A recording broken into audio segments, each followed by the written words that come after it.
Bismillahirrahmanirrahim. Assalamu alaikum dear student.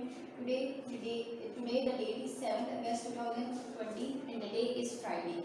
The diary of class 7, first diary mathematics, exercise 9.1, question number 2. English words meaning, poem monsoon. Social studies reading chapter number 9 remaining. Science chapter number 5, question 5.2, short question answer 4 and 5. Your first diary is English unit number 11 monsoon words meaning.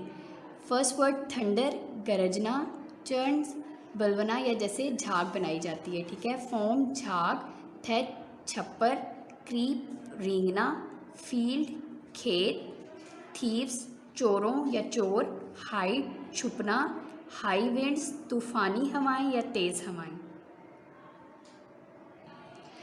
Your next diary is social study chapter number 9 remaining reading info. इस info में बेटा आपको ये बात clear की गई है कि ये जो तीन जो ममालिक हैं, ये स्टेट्स हैं, ब्रुनाई, बहरीन और कुवैत, ये तीनों छोटी छोटी रियासतें हैं, लेकिन इनकी जो लिटरेसी रेट्स है वो बहुत हाई है। इस इन्फो में क्या बताया गया है, education from age of 5 to 16 year is compulsory in Brunei, के जो 5 से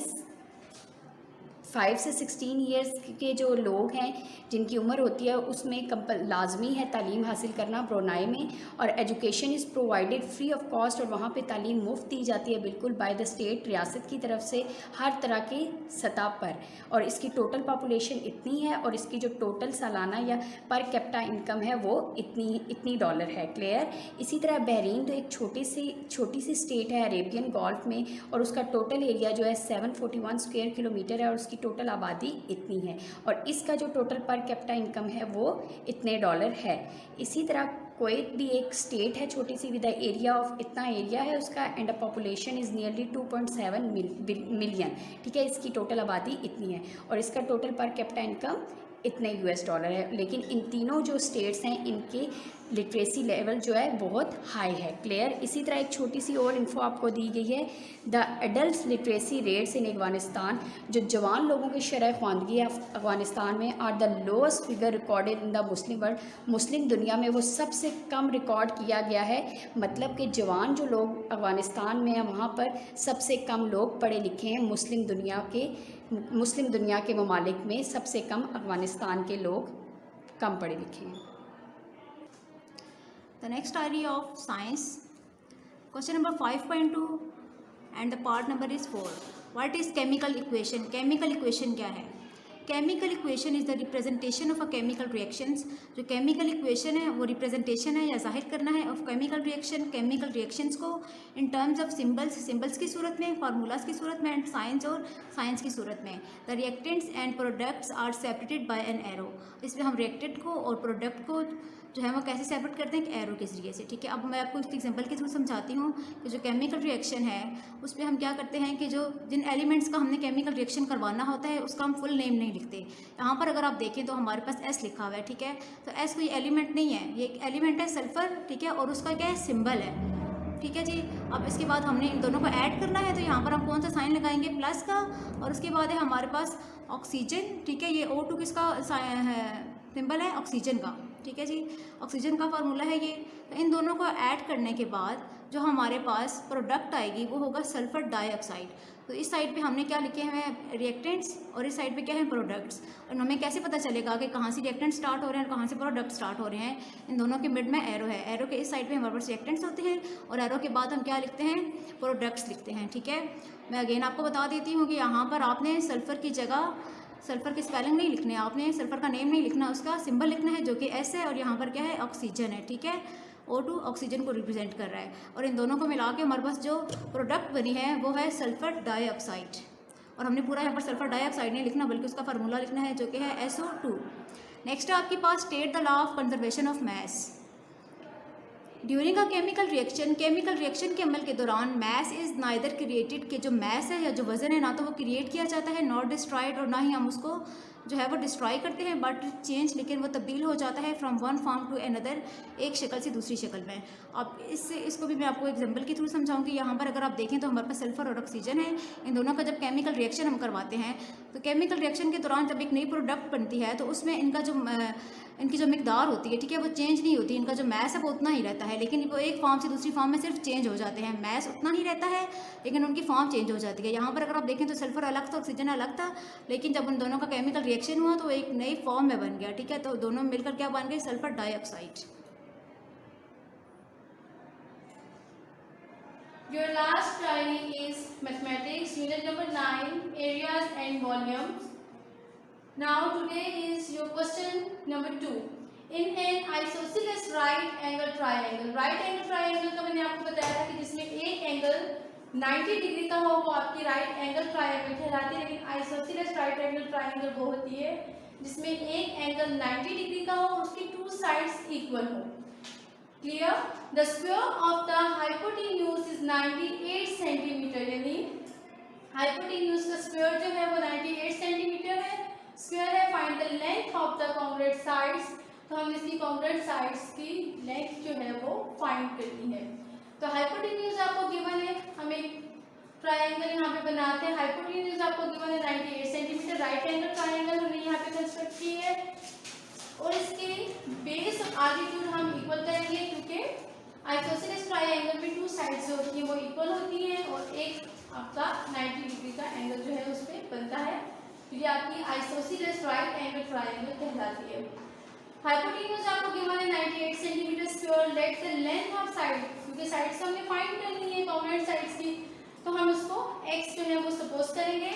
इन एन आइसोसेलेस ट्रायंगल, अब क्योंकि आइसोसेलेस ट्रायंगल में मैंने आपको बताया है कि टू साइड्स इक्वल होती है, तो हाइपोटेन्यूज तो आपको गिवन है, तो बेस और आल्टीट्यूड आपका पीछे रह गया, तो ये दोनों आपकी इक्वल होनी चाहिए, so base is equal to altitude हो जाएगा आपका।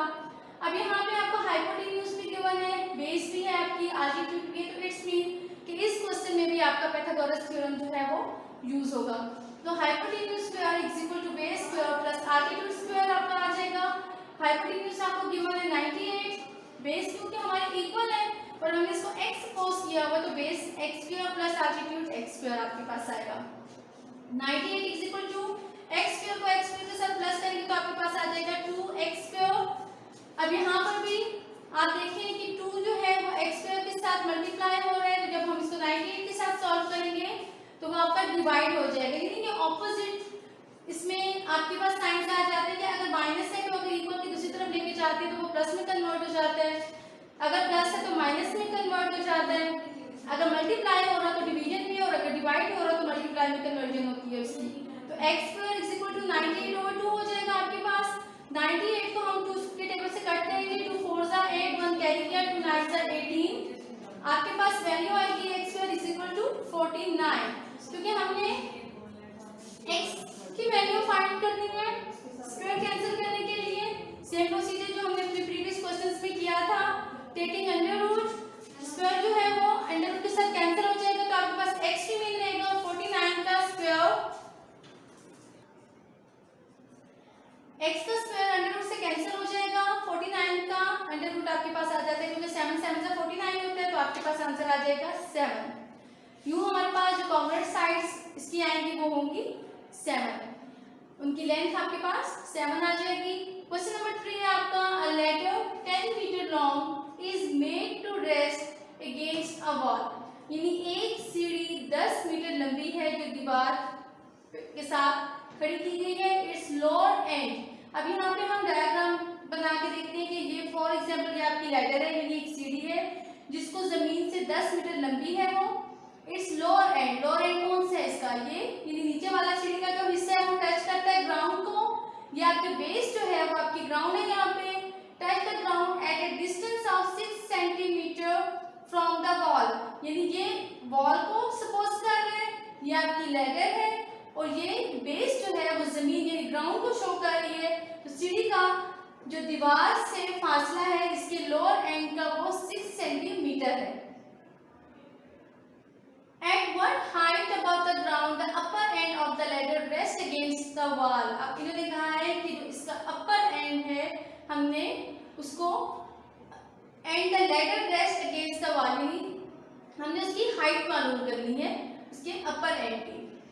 आल्टीट्यूड आपके पास यहाँ पर क्या बन जाएगा, क्योंकि ये तो हमें फाइंड करना है आल्टीट्यूड। बेस में आपको गिवन है 6 सेंटीमीटर, क्योंकि जमीन दीवार से उसका जो एंड वाले पार्ट का डिस्टेंस था वो 6 सेंटीमीटर था, और इसकी हाइट जो थी वो 10 मीटर आपके पास गिवन है यहाँ पे। तो ये आपका हाइपोटेन्यूज बन जाएगा, और ग्राउंड से जो इसका था डिस्टेंस वो आपका 6 सेंटीमीटर हो जाएगा, और हाइट जो हमें फाइंड करनी है आल्टीट्यूड वो आपकी सपोज हो जाएगी x।